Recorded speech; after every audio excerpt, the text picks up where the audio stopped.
بسم اللہ الرحمن الرحیم۔ تمام بزرگوں، دوستوں، بھائیوں کو السلام علیکم ورحمۃ اللہ وبرکاتہ۔ ہم بہت سے الفاظ کا تلفظ غلط کرتے ہیں، جس کی وجہ سے ہم سنتے ہوئے ہمارے شعور اور لاشعور میں وہی الفاظ اسی غلط تلفظ سے آگے چلتے رہتے ہیں، جس سے زبان و بیان میں غلطیاں آتی ہیں۔ تو آج ہم سیکھیں گے کہ ہم کون کون سے الفاظ غلط پڑھ رہے ہیں اور ان کا صحیح اور درست تلفظ کیا ہے۔ سب سے پہلے تو ہم اس لفظ تلفظ کے اوپر جائیں تو ہم اس کو تلفظ کہتے ہیں۔ دوسرا، ہم اکثر جو لفظ غلط استعمال کرتے ہیں وہ ہے تجربہ۔ آؤ جی تجربے کریں۔ تجربہ لفظ غلط ہے، یہ لفظ ہوگا تجربہ۔ آئیں ہم آ کر تجربے کریں، تجربہ کریں، تجربے کریں، ہم نے بہت سے تجربے کیے۔ تو درست لفظ جو ہے وہ تجربہ نہیں بلکہ تجربہ ہے، اس کو ذہن نشین کر لیجئے۔ اسی کے ساتھ ساتھ ہم ایک اور لفظ جو پرانے کے معنوں میں ہم استعمال کرتے ہیں، سنسکرت۔ تم تو سنسکرت کی باتیں کر رہے ہو، جبکہ یہ درست تلفظ ہے سنسکرت۔ سنسکرت یہ اس کے معنی ہیں پاک، صاف، اور ہندوؤں کی ایک پرانی مقدس زبان کے معنوں میں بھی لیا جاتا ہے۔ اسی کے ساتھ ساتھ ہم ایک اور لفظ ہے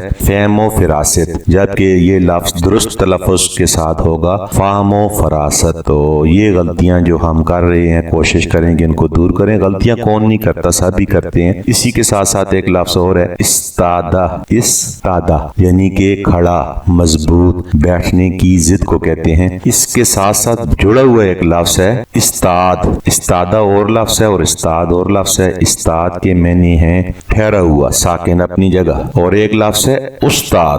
استاد کہتے ہیں ٹیچر کو یا معلم کو جس سے آپ پڑھتے ہیں۔ اگر آپ کو کچھ سمجھ آئی ہو ان الفاظ کی تو کوشش کیجئے کہ ان کا آئندہ آپ درست استعمال کریں۔ اگر مجھ سے کوئی غلطی ہوئی ہو تو میں اس کی بھی معذرت کرتا ہوں۔ اللہ پاک آپ کا، میرا، ہم سب کا حامی و ناصر ہو۔ والسلام۔